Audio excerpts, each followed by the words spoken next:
Welcome in here, everybody who's joining us just now. We're just getting started on a Patriots post-game show. That just happened. There's no hyperbole here. Everybody who watched it knows what happened. Patriots driving with a chance to tie or take the lead, doing everything right, working the clock to the point that they're either going to kick a field goal and have time expire or potentially take the lead.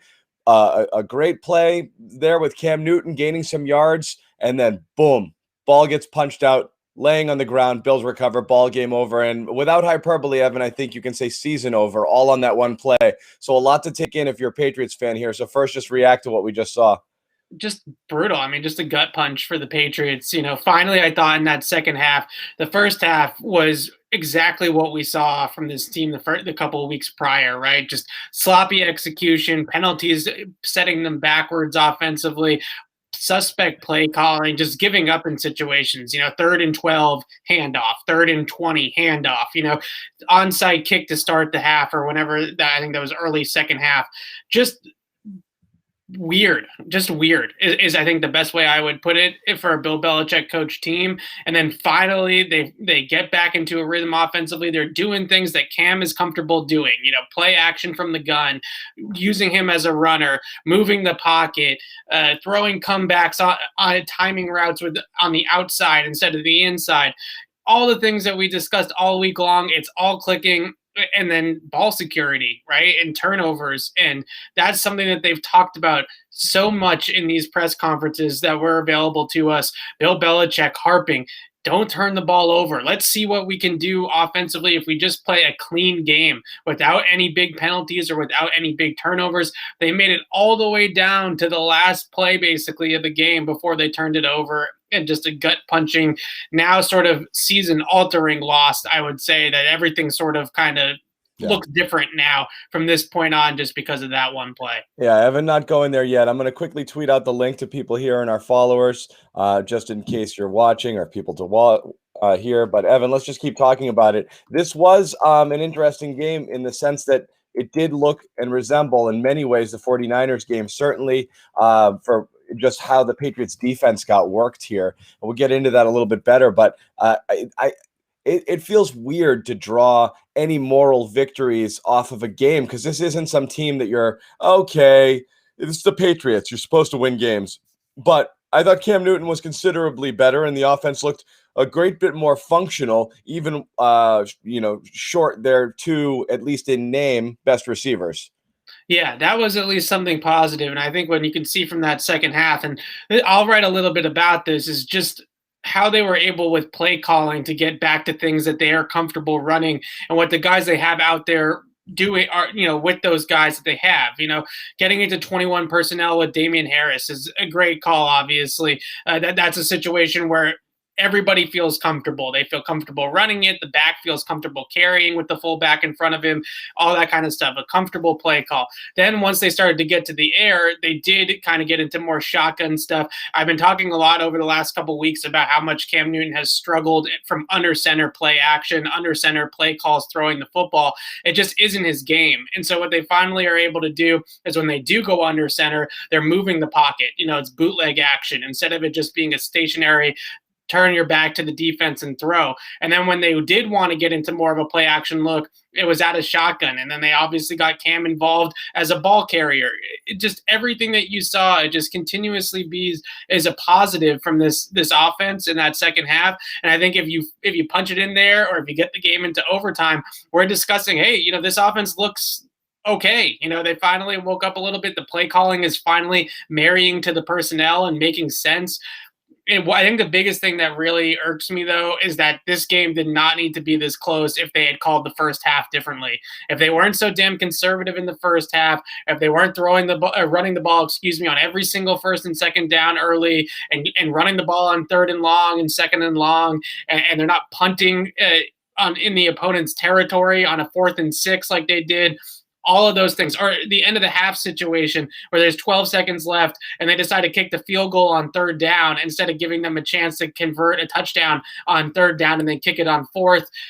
those are the reasons that this game was as close as it was. Well, And I think that they did outplay the Bills in a lot of ways. they did. This is going to come down to three obvious things. The Cam Newton fumble, which is what it is, and there's no escaping it. You can't do that in that situation, and that's the ball game right there. Number two, the run defense continues to be problematic, and they got absolutely gashed. And third, as you mentioned, coaching. And it's not just the play calling, it's a bit of everything. Again, that onside kick is extremely curious. The decision, I don't know what was going on that touchdown run with Allen when Bentley gets kicked to the outside and they leave the middle open. You've got the whole of Patriots Twitter, who are not football coaches, screaming, this is going to be a draw. It looks like a draw. So, I mean, there's a lot of situations here where it's, what are you doing? And then again, of course, the early down running a bunch of draws on 3rd and long, and I get it. You're surrendering a little bit there, and I think that there was fear of, letting the game get away from him there. So it's just cut your losses. But a very frustrating series of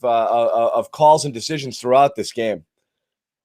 Yeah, and honestly, I think the more frustrating part about the early down running was that we saw it in the first half not work, and then I'm watching, our EPA model here just kind of go up and up and up and up as they continue to throw the ball on early down. So they end up actually ending the game basically even in that category: early pass versus early rush. 27 plays to 26 plays. That's definitely what you need more out of is some of those early down play actions. They ran a couple of RPOs sprinkled in there on early downs. That's what you need. On the other side of the ball with the run defense, look, I think the biggest concern that you see there is the tackling, certainly. And the inability to set the edge is also a big one, because I think what ends up happening, and a lot of the things that Buffalo was running today was similar to what the Niners ran last week from a run game perspective, which is very heavy outside zone. And when you start running outside zone, you got to be able to set the edge, because what ends up happening is if you can't set the edge, then these runners are getting downhill extremely quickly. And as much as I want to say and sit here and blame Juwan Bentley, and he certainly missed a lot of tackles, and a lot of the DBs couldn't get off blocks and missed a lot of tackles, when those types of plays happen and the running back is gaining so much momentum before he even hits the hole and gets into the 2nd or 3rd level that he's moving full speed by the time he gets there, those become very difficult tackles for players in space at the NFL level to be able to wrap up and get a guy down one-on-one with that much room while he's coming at you full speed. That's where yards after contact happen. So the inability to penetrate on the line of scrimmage and set the edge to force those runners back in towards the middle of the defense, that was really my biggest concern with the run D on top of the tackling, which is an issue for the 2nd week in a row here. I don't know how much, the Bills didn't do a very good job stopping the run either. So I'm not sure if the circumstances, it was a little bit rainy, it was a little bit windy. Maybe it was just one of those types of games. Yeah. And again, it's hard to say, obviously, on the field there. The wind was whipping a lot early, prior to the game. It looked like things died down a little bit. This problem with the run defense, one that's not going to be fixed. This is something they're going to have to live with all year. And in fact, Right. Personnel just keeps dropping. You had Lawrence Guy leave the game. Bentley, who has been far from solid this year, but he's about as good as you've got in terms of someone in the middle there who can make tackles. Wasn't having a great game anyway, and he left the game as well. So certainly some issues there. Again, there's a trickle-down effect when Gilmore's not in the game, though I thought the secondary acquitted itself fairly well today.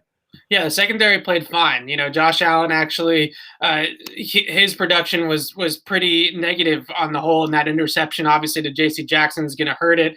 I really do think, though, that this is sort of going to be the game plan against New England, because remember, as long as that offense is not high flying, and it's certainly not going to look high flying anytime soon for the Patriots, these other teams are not going to worry about the scoreboard, right? They're not going to worry about, we got to put up 35 to beat New England. You don't have to put 35 up to beat New England. You can beat them in the low 20s. So if you do rely a little bit more heavily on your running game, riding into this week, into this game, I talked about how the Bills pretty much didn't run the football. Right. And that's just crazy. They were one of the most aggressive 1st and 2nd down running teams, or throwing teams, in the entire league. Today, they actually ran the ball 28 times on 1st and 2nd down and only passed it 16, which is completely against their MO, completely against their typical way of going about things. So that tells you that Brian Daboll and the Bills coaching staff looked at this and they said, they can't stop us if we run the football. We knew they can't stop us if we run the football. So they went against their entire philosophy as an organization and leaned on their running game, specifically just because in this matchup, it's what was working. Right, and that's the fear here is, everyone's seen the tape. I mean, it's a copycat league year to year, but also week to week. The Patriots are and have been exposed in this regard, and this is again something the teams are going to continue doing. And Patriots were cute and tried to outsmart teams early in the season to say, hey, I'm going to play these light, boxes. I'm going to dare you to run because that's what I want you to do. That's not working anymore because they're getting gashed for about 7 yards a take here. And that's just unsustainable. And we saw that today and we saw it last week. They tried desperately to put the ball in Josh Allen's hands and just weren't really able to all day long. We have to go back to Newton because, again, this is going to be the story. Prior to the game, Jay Glazer had a report, which was somewhat interesting on the Fox pregame show, that the Patriots are a little bit concerned of Newton's mistakes and that he's not necessarily on 1,000% solid footing, which is to say he can't keep going out and playing like he played in weeks prior. I think the consensus, and when you look at the tape and when you look at everything after, I think you'll get a feeling that he played an overall better game. But again, if mistakes is what you're worried about, you can't possibly make a larger mistake than he just made there. I don't know if that's enough to move the needle in one direction or the other, but just your feeling on the perception and the vibe around Cam Newton in Foxborough going forward after a game like this. It's brutal because he really played his best game since contracting COVID. This was his best game since Seattle. Seattle. Really, yeah. I mean, the first half wasn't that good, but the second half, his ability to find Damiere Byrd on that over route across the middle of the field on I think it was their second or third touchdown drive, that was a really good throw. Muddy pocket, ability to kind of just throw with guys in his face. He didn't really have an opportunity to set his feet, and he was able to flick it out there right in front of Byrd with some anticipation. That was his best throw that I have seen him make since Seattle, which is a great sign, right? And then some of the running things that they did with Cam today were successful the way that we saw them be successful in week 1 against Miami. So all of these things are positives from Newton, but at the end of the day, the turnovers are what are killing this team. And if you go and you look, just go and do a search of how many the win percentage for a team, let's put it that way, a win percentage for the team when you lose the turnover battle. Now, the Patriots are 1-1 today. They didn't lose it. But when you turn the football over even just one time in a game, your win percentage absolutely takes a nosedive, right? And every team will tell you that if you turn over the ball more often than you take the ball away, you are going to lose a lot of games that way. And that's exactly what we're seeing. I think Cam is still the best player at that position for New England. He's clearly the most dynamic player at that position for New England in terms of what he can do as a playmaker and what he brings to the table. But if he doesn't stop turning the ball over, then it's going to continuously shoot themselves in the foot that way. At least he was better about no interceptions today. That fumble was the only turnover that he had. So he was really good for, 3.8 quarters or whatever it was, 3.9 quarters really. But it's a terrible kind of way to end it. And I feel for Cam because he played a much better game today. And then we kind of get into this situation where now we have to discuss, is Cam on the hot seat again because of the fumble? And again, I think as we've covered during the week, the reason he's not on the hot seat is I don't think the belief is that their Stidham is going to be able to deliver much more in terms of what this offense needs, and you eliminate playmaking ability, which Cam possesses. And you saw it today. He was on the run. He was using his legs. And again, even late in the game, before that fumble, that was a positive play until it was the worst play of the game and possibly the entire season. But he was making plays. And again, those crossers that they were running, I don't know if that's because that's the receiver's best skill set with what they have with the remaining weapons, or just trying to keep everything in front of Cam a little bit. But it seemed like he had those whenever he wanted them. Yeah, the crossers, I think, were a big part of just they're not going to be able to throw the ball down the field, right? So the only way that you're going to create big plays as an offense, if you can't stretch the field vertically, is to try to get horizontal stretch and move the offense side to side. I thought they did a nice job of doing that in terms of the second half, at least, being able to run crossing routes, being able to run things underneath the defense. The broadcast pointed out a bunch of times about how the Bills are walking 8, 9, 10 guys up to the line of scrimmage. And I take it as a great sign as well that Jacoby Myers in particular was able to continuously get open in the short and intermediate level of the defense, despite the fact that everybody in the entire world watching this game knew that he was going to get the ball in those areas of the field. Everybody knows he's going to run an over route. Everybody knows he's going to run short things underneath the defense. And yet they were still able to get him the football a couple of times. So, look, I get the frustration. The offense definitely didn't do its job at the end of the game. I didn't think the offense did its job before the end of the half either. And those types of situational execution type of things are often what win you and lose you football games at the NFL level. So it definitely was not perfect. And moving forward, I'm not really sure where they go from here, quite frankly, because the thing with me on defense is that I think they got to let the kids play. And Bill Belichick can go on the radio and say that they have more young players playing, positions, bigger roles than they've ever had. That's hogwash. Josh Uche finally got out there today. Anthony Jennings was MIA. Chase Winovich remains MIA. Kyle Duggar obviously was inactive for this game with an injury. Show me where the young players are and where they're contributing besides Damian Harris and Michael Onwenu. I don't see that. I don't see where they're getting that type of production. So to me, defensively, where you go from here is let the kids play, focusing on Josh Uche in particular. I've seen enough of Jawan Bentley. Let's get him off the field. Let's get somebody a little bit more athletic that can move a little bit more laterally and be a little bit more of an impact player, and see what they have with those types of guys. When they come back next week against the Jets, I am fully expecting a box of Josh Uche, Anthony Jennings, Adrian Phillips, Kyle Duggar. Those should be your off-ball linebackers moving forward. I've seen enough of Jawan Bentley to know that he's not the answer long-term there at inside linebacker.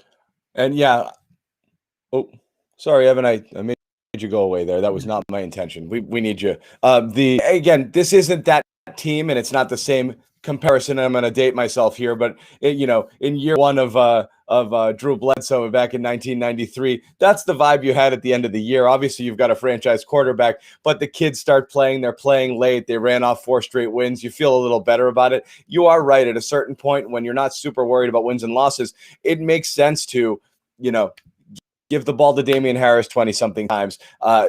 Throw the ball to N'Keal a ton and see what you have in him going forward when he comes back. Play the kids, put the tight ends out there. You have to see what these guys have, so you have something to build on next year, because at 2-5 with the Bills now at 6-2, right? Yeah. They played that extra game at 6-2. Division's gone. And really, and again, we talked about this leading up. You've got the Jets, great, and then you've got Baltimore and a very likely 3-6 start to this season, and then a need to run the table to have a shot at the playoffs. So you can almost say bye to the season.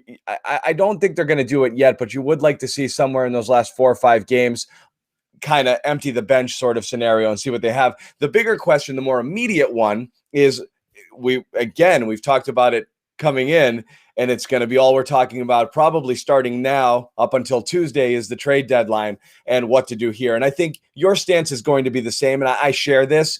If you get value, great, but you don't start giving things away for nothing. You're not going to make yourself much better giving away top shelf players for 3rd-round draft picks. But if somebody wants to give you a first or 2 seconds for Gilmore or overpay for Tooney, that's going to be better than the 3rd-round tender you'll probably get if you let him walk, I think you have to start considering these things. Yeah, you're in a different mode now here. And I think the worst thing that you can do is sort of get caught up in the fact, okay, we're 2-6 through 8 games, but there's a second wild card, or 3rd wild card spot, I should say now. So there's 7 teams that make the playoffs. So a 7-9, 8-8 football team could technically sneak into the playoffs this year. That type of thinking is the worst thing that you can do, because even if you get into a wild card weekend, you're still probably going to lose that game, or maybe you squeak one win out of it somehow and you pull one off. This team is not going to the Super Bowl. They're not winning the Super Bowl. They're not going on a run. So the worst thing that you can do is get in the way of future rebuilding, future team building. And I think that in certain circumstances, if you know for a fact, and only Bill Belichick, I guess, could tell you this, but if you know for a fact at this point that Joe Thuney is a goner, that Stephon Gilmore is a goner, that some of their other veteran players who they might be able to sell off aren't a part of that future, then you need to start moving those pieces instantly, because only thing you're doing by holding on to them is hurting your chances of rebuilding. So I really would like to see the Patriots at least sell some things off at the deadline if they get good value. As you said, that's a perfect way of putting it. You don't just sell things just to sell things, right? You got to get good value for them. But I want to see Bill Belichick arm himself with draft capital, with salary cap space and flexibility, the whole war chest of assets to go after this next offseason, because clearly this team right now is not – they have multiple holes everywhere, and they're not ready to be competitive right now. And I'm going to throw this in, even though it has nothing to do with the game, but it is an interesting tidbit. You have Bill Belichick very recently giving comments about salary cap constraints being a reason behind why the team lacks depth. And those And those comments were not received well by a lot of people because it sounds like excuse making. The salary cap is the salary cap. And sure, they currently have a large number because of all of the COVID opt-outs. So it is not necessarily representative of the challenges they were facing. They still failed this offseason regardless of their cap constraints. They did not address enough needs by a mile to make this a consistently dependable, competitive team. Yeah, and well, I think the biggest thing to me is looking back on that draft, it's honestly, I get where they went with their picks. I thought safety, okay, it's not an immediate need, but you see long in the tooth for Devin McCourty. You just traded Deron Harmon. Patrick Chung is opting out and flirting with retirement every offseason now. So I saw the need at safety. Then they double dip at tight end. They double dip at linebacker. Okay, fine. All of that is fine. Going the 7 rounds of that draft without taking a single wide receiver is a detriment. That it's a mistake. There's no other way to put it, especially in a draft that was very, very deep at wide receiver, where you could have had some options there on day 3, early day 3, mid day 3, to pick up some guys that could contribute and could really, especially in this situation where you have everybody hurt, that they could get on the field and make some plays. I mean, it's just the negligence at the wide receiver position, and using that excuse of, well, we used a first on Harry and a second on Sanu, that's also hogwash. Listen, like, you got to throw assets at a position. You got to invest in a spot. You can't just take one receiver in the first round and say, problems fixed, right? You can't do that. So I can go back, and I'm not going to go back and play armchair GM and say they could have had this guy, they could have had that guy. My point just being is you could have had any guy in that point of the draft after you made your picks that you like the guys you like. You like Duggar,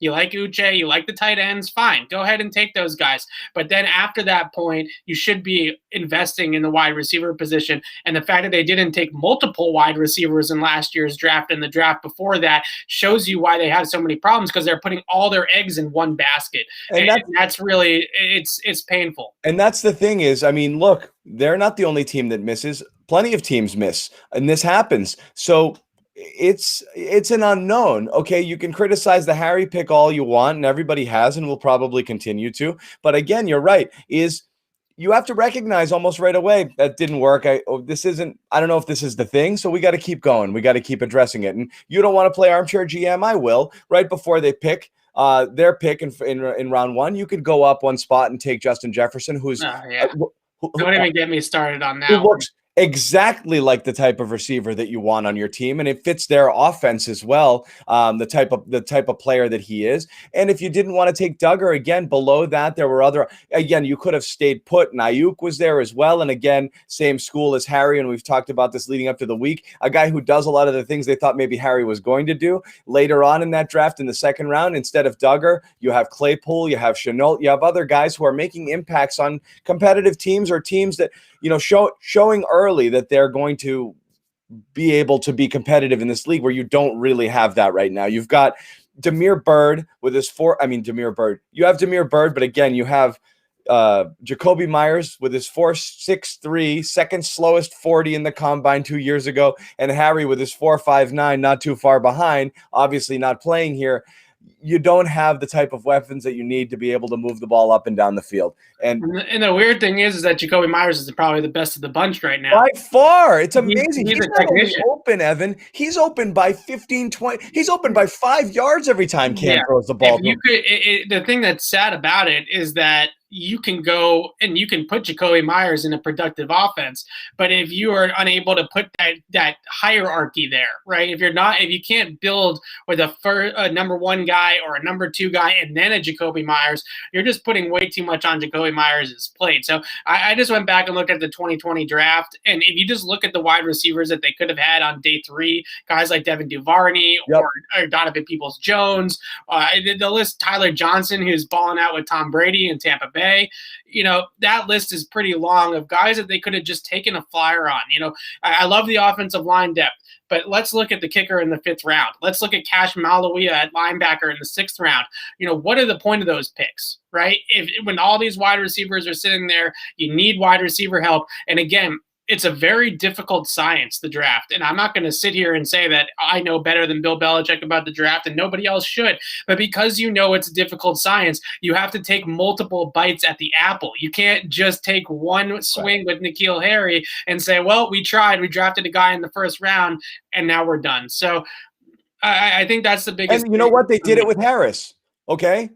Harris is an example. You had Sony, and you're like, I'm not sure. I like this kid, so they took Damian Harris. I don't know if that was a need based off of what we saw today. It might be, because he might be a person who could be at least your early down back. We haven't seen, or he hasn't been given enough opportunity to catch the ball out of the backfield, but I don't think he's deficient in that area. I think he can play multiple downs on this team, and he could play more snaps and get more touches in general. But yeah, they haven't done it with receiver up and down. And the worst part is the people you do draft, you can't see the field. Again, Devin Asiasi was just left off, healthy scratch last week. He didn't travel with the team today because of a personal issue, and, thoughts and prayers and everything goes out there. It sounds like they suffered. There was a death to somebody close to him, but I don't know if he was playing one way or the other here. Dalton Keene was also inactive, again, as you mentioned, out. So, you want to see this guy. You want to see if you hit something here. And again, we're not seeing it consistently enough. Hopefully, that's what happens here in the back half of the year. Yeah, and I think what you'd like to see moving forward is,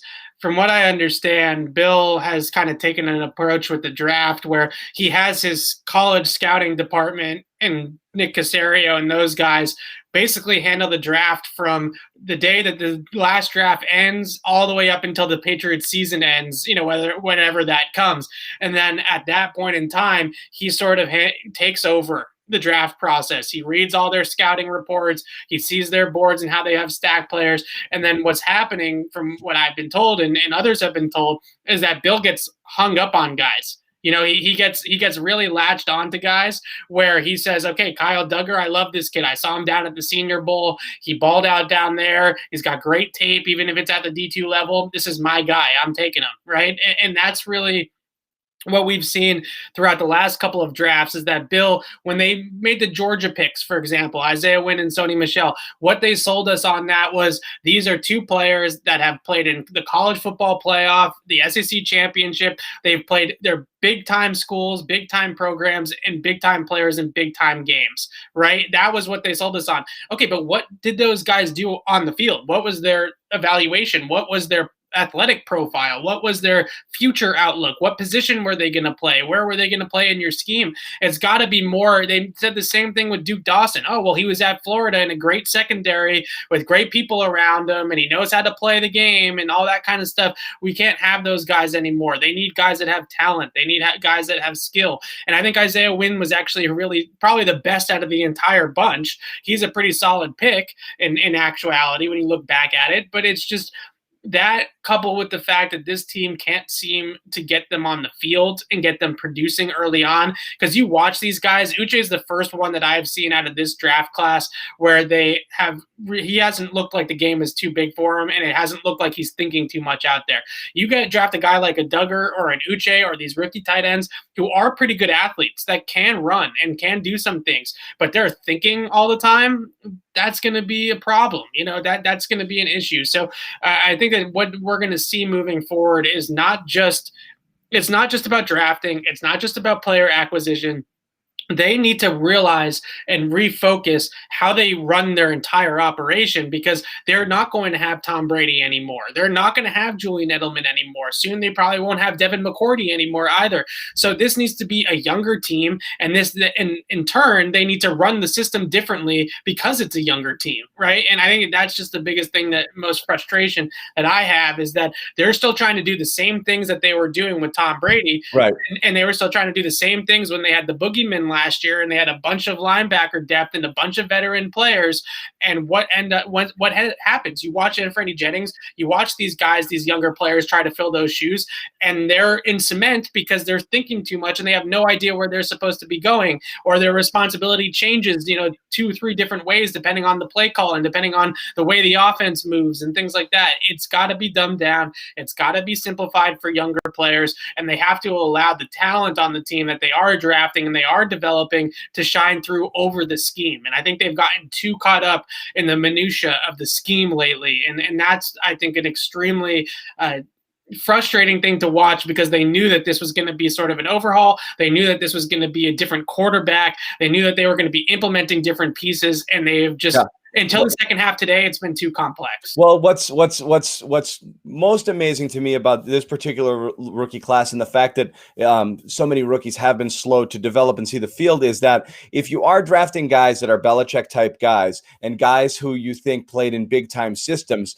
all of the stuff that you just mentioned shouldn't be there. They should be more ready to play on day one than they will be stars 2 and 3 years down the road by that thinking. You're bringing in people who understand football and can contribute more quickly because they are more evolved. And that's the opposite of what we're getting here. You're bringing in people who may not have been that highly regarded to begin with and are also slow to pick it up. When you do that, why not take a shot at that top tier talent and you get him to figure it out when they get here?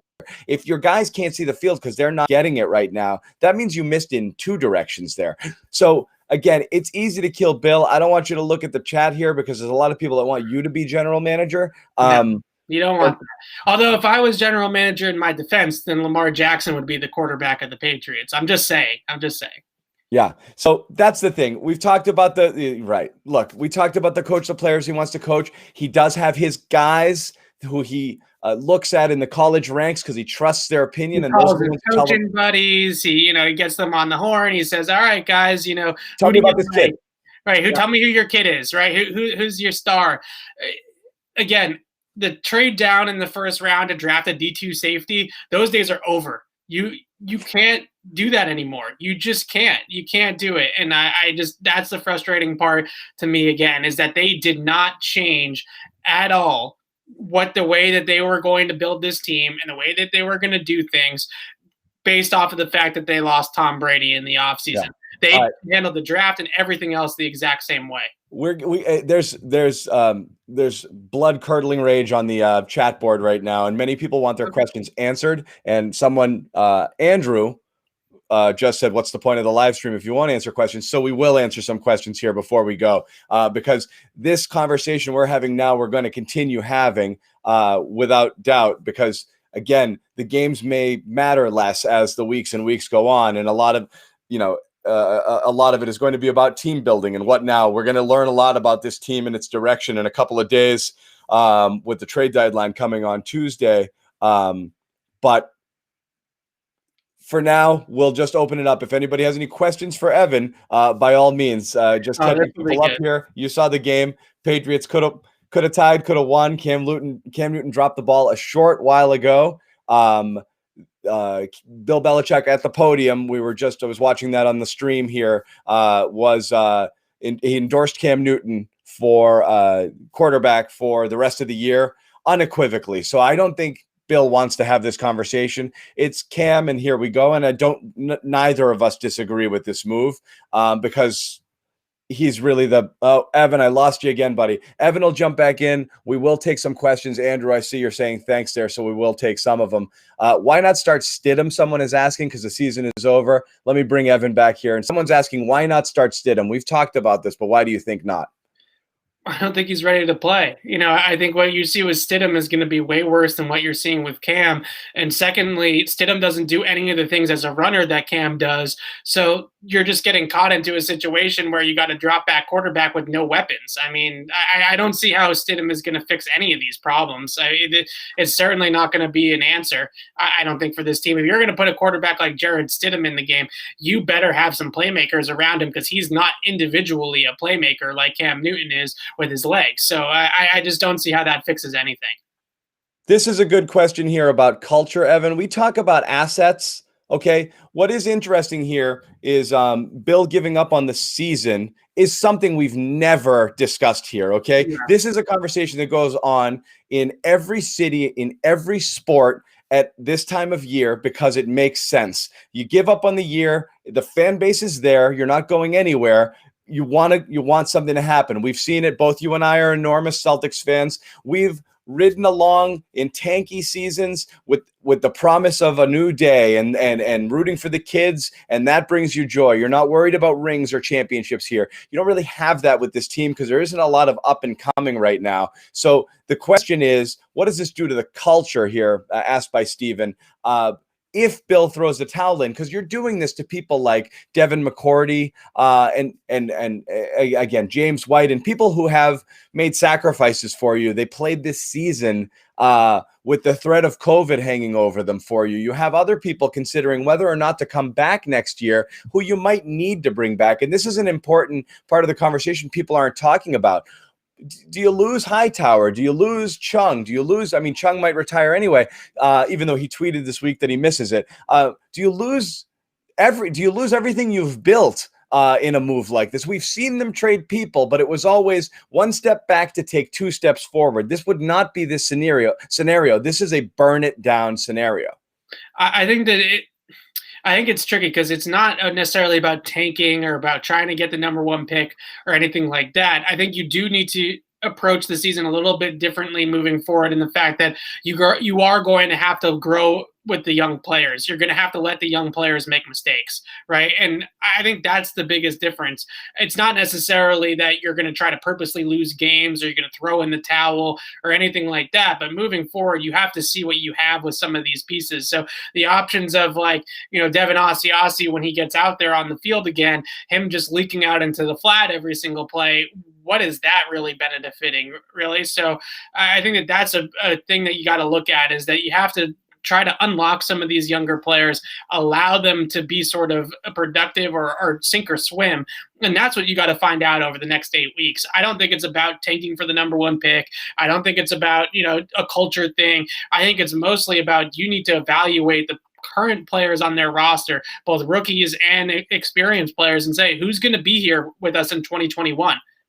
Who's going to be here with us beyond that? Because I think there's probably a pretty good chance that, for instance, Joe Tooney and Stephon Gilmore, and maybe the McCourty twins, maybe some of these older players that are going to start retiring, all of those guys are not necessarily part of the future. So let's see some of the younger guys play. I'm not saying take Devin McCourty off the field for Kyle Duggar, but let Kyle Duggar play over, let's say, an Adrian Phillips a little bit more, because Adrian Phillips is a one-year deal free agent signing who's been nice, but he's a nice player on a Tom Brady Patriot team, not a nice player on this version, a 2-6 Patriot team. Yeah.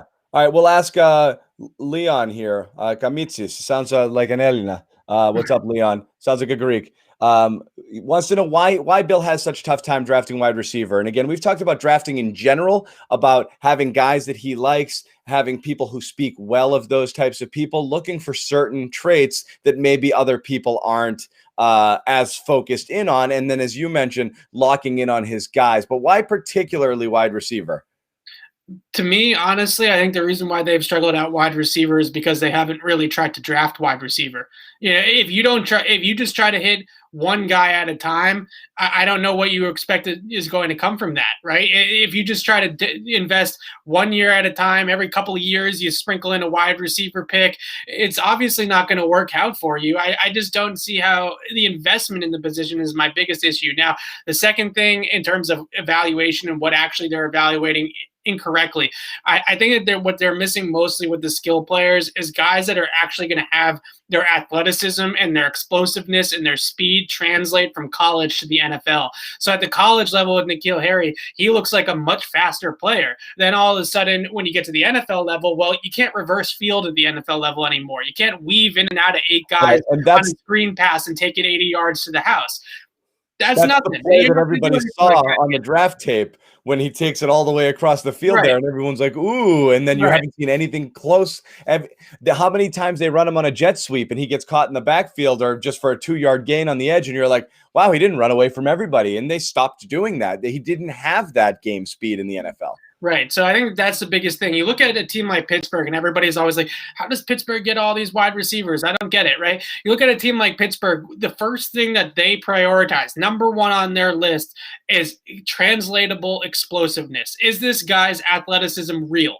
Is he really a good athlete at any level of football, not just in college, but in the pros? Is he going to translate as a good athlete? And that's why you get the difference between N'Keal Harry and Chase Claypool. Chase Claypool was a combine standout. He was a combine hero. He ran in the 4.4s. He jumped out of the gym. He did everything he possibly could have done. And then you turn on the tape at Notre Dame and you see that speed, size translate in a way down the field that it never did for N'Keal Harry at the college level.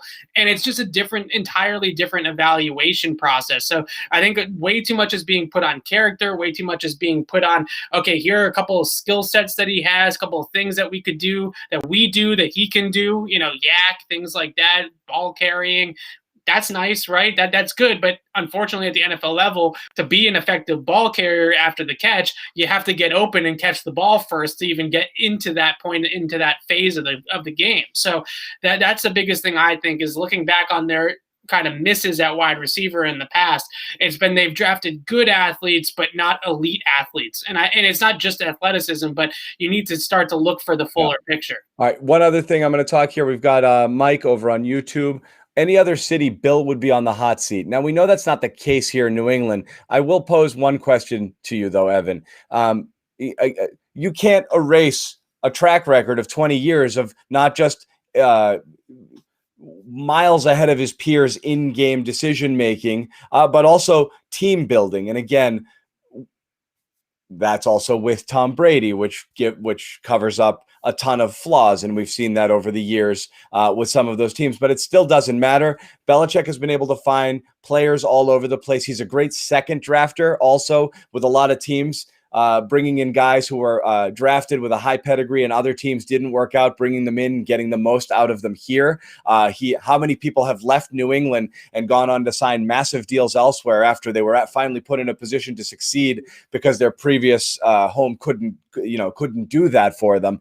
So there are plenty of things he does well in evaluating talent, but after the run that he's had and the situation they're in, if Bill Belichick were two separate people, Evan, the GM might be under the hot seat. Bill Belichick as a whole won't be and isn't because of everything he's done. And you're not bringing somebody in to do a better job, but there does beg the question on whether Bill's able to recognize it, whether at some point Robert has a difficult conversation with him and says, Bill, what do you think we bring in somebody else here on personnel stuff to maybe help out? You don't know how that's going to land. You could have a Bill Parcells, Bobby Greer. Supposed to do that as Nick Caserio. Caserio is, but what's evident here is Caserio, while he might have a lot of skill at evaluating talent, for whatever reason right now, it doesn't appear that somebody has that voice in Foxborough that is able to, you're not going to overrule Bill, but able to move him off his spot. And that doesn't seem to be the case right now. I think that's the biggest thing. And you mentioned also like guys that they've signed that have gone on to cash in, like a Trent Brown or something like that. I also do want to point out that a lot of their players that they draft get poached. But the problem is that strategy, you can do that, right? You can let Trey Flowers walk. You can let these players that they develop in-house that then go on to get huge contracts. Malcolm Butler, Trey Flowers, Chandler Jones, trading him. We can go right down the list, as long as you can replace those players in the draft. But when you don't replace those players, that's what we're seeing out of recently with the Patriots, is that they let a Trey Flowers walk Where's the replacement? There isn't one. They let Kyle Van Noy walk. Where's the replacement? There isn't one. And on the offensive side of the ball, Gronkowski retires. Where's the replacement? They draft 2 guys in the 3rd round this year that have done absolutely nothing. So that's the problem, is when you keep on doing that, right, then you you put yourself in a position where you need to cash in on your draft picks. And if you don't cash in on those draft picks, then here we are. Then your roster is talentless. Not talentless, but you know what I'm trying to say. So I think the biggest thing, though, in terms of Belichick being on the hot seat, it's not so much that. They definitely just need to get somebody like a Nick Caserio. Needs to have a little bit of more of a backbone, I would say, with Belichick, and say, hey, listen, we've been watching these guys since last May. We've been talking to scouts. We've been talking to coaches. We've been boots on the ground in some situations, going out and scouting these guys. You might like Kyle Duggar, Bill, but I'm telling you right now that the better football player is going to be Kenneth Murray, who went 23, the pick the Patriots traded out of. Or if we traded up 1 spot, draft Justin Jefferson, or 2 spots, I guess, to leapfrog Minnesota, he was going to be the better player. That's what we need. We need somebody that has a little bit of a backbone, a little bit of an ability to stand up to Bill, because right now he definitely gets all of it, right? He gets all of the say in that draft room. And so far in the last couple of years, it hasn't really panned out the way that it did in the beginning part of the dynasty. And now I think he needs to sort of evaluate that and realize he's always so good. And this is what becomes so frustrating for me, because he's always so good at identifying mistakes and realizing when they're not being good at something and how to fix it, and understanding when a player like a N'Keal Harry isn't panning out. They don't just put all their eggs in that one basket, right? They move on and they find another option, and they keep working the problem. This time, it's just they're not doing any of those things. Yeah. I guess well said, Evan. I don't know how much we can add here, but they're not. And again, this is going to be the conversation. Again, we're going. No, HRJR, don't go anywhere yet. Yeah, come on. You can't bash us the whole stream and then back out. You're just bashing me. I don't care. Evan, you're the man. That's the consensus here. We're gonna like I said, this conversation is gonna go on and on. As far as this game goes, we're gonna put a bow on it again and reset the stage here. This is where we are. The Patriots, and again, you're here, you watched it, so I don't want to necessarily have to relive all of it, but they lose a game that they absolutely had to win. They fall to 2-5. The Bills are 6-2. Cam Newton, crucial fumble. We haven't heard from Cam yet. I keep checking in to see when he's going to talk, but look, he didn't long for everything, and he'll continue, and I'm sure in his game commentary, and again, Evan, I haven't seen, has he taken the mic yet? He has not, as far as I know. I haven't seen it yet. He'll be about another 20 minutes or so. We're monitoring that. Evan, I'm going to let you jump in on that so you can take a listen, and we'll jump in again after. He's going to take the blame, and that's that. I hate to put this all on Cam, but yeah. But again, what's amazing here is, as damaged as this team is, if Cam makes 2 different individual plays in 2 different late game situations, which is funny because he runs in a touchdown today by bouncing it outside. I don't know if the formation was the same as Seattle in that one, Evan, or not, but it made me think, one decision to bounce outside against Seattle and then holding onto the ball here, and this could be a completely different situation, a completely different season. You could be 4-3. Seattle felt like a moral victory because you didn't think it would be. Lost Evan again. We'll get Evan back. Seattle felt like a moral victory because it didn't feel like the Patriots were going to be in this bad a situation, and welcoming Evan back. But talking about Seattle, you didn't think they'd be here, Evan.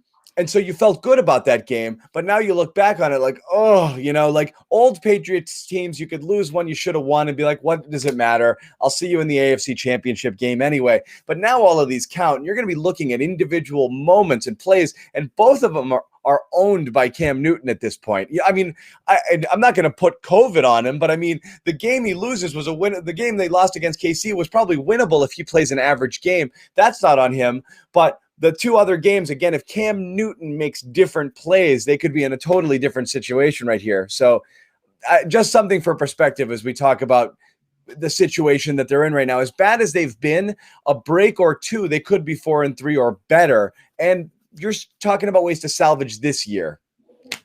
The way to salvage this year is as much as it pains me to say, the way to salvage this year is to get some positive play out of their younger players, right? If we can come away from this season, even if they're 6-10, 7-9, or whatever they end up being, and you can say, okay, well, yeah, they didn't have a good record, they didn't make the playoffs, but at least we saw something out of Kyle Duggar, at least we saw something out of Josh Uche, at least we saw something out of Devin Asiasi. Then you can come away with this and say, okay, they got some pieces here, right? They got some building block pieces that they can move on and move forward with. And your point about Cam, a couple of different plays there that could have flipped the entire season, really. I think that shows you, to me specifically, that's how thin their margin of error is right now.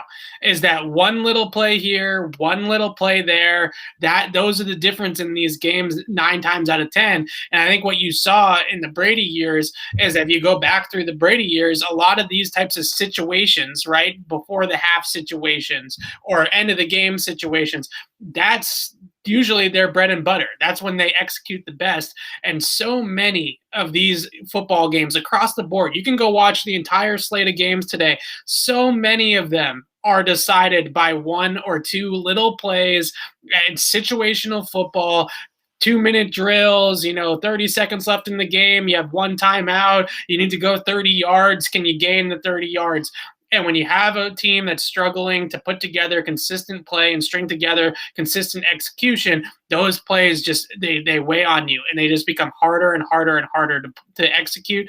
And that's what we're seeing with this team. Every 5-yard penalty, every illegal hands to the face penalty that they had today. I think they had 5 or 6 offensive penalties. This team can't overcome those types of pre-snap penalties. That's what you're seeing time and time again, is that they just continue to shoot themselves in the foot, and they don't have the talent to overcome that. Nope. And that's where we are, 2-5.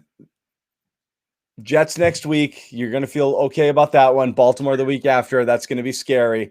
Right.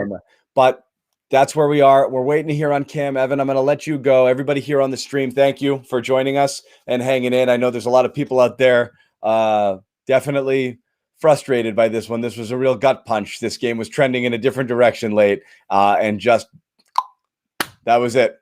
Just Absolutely.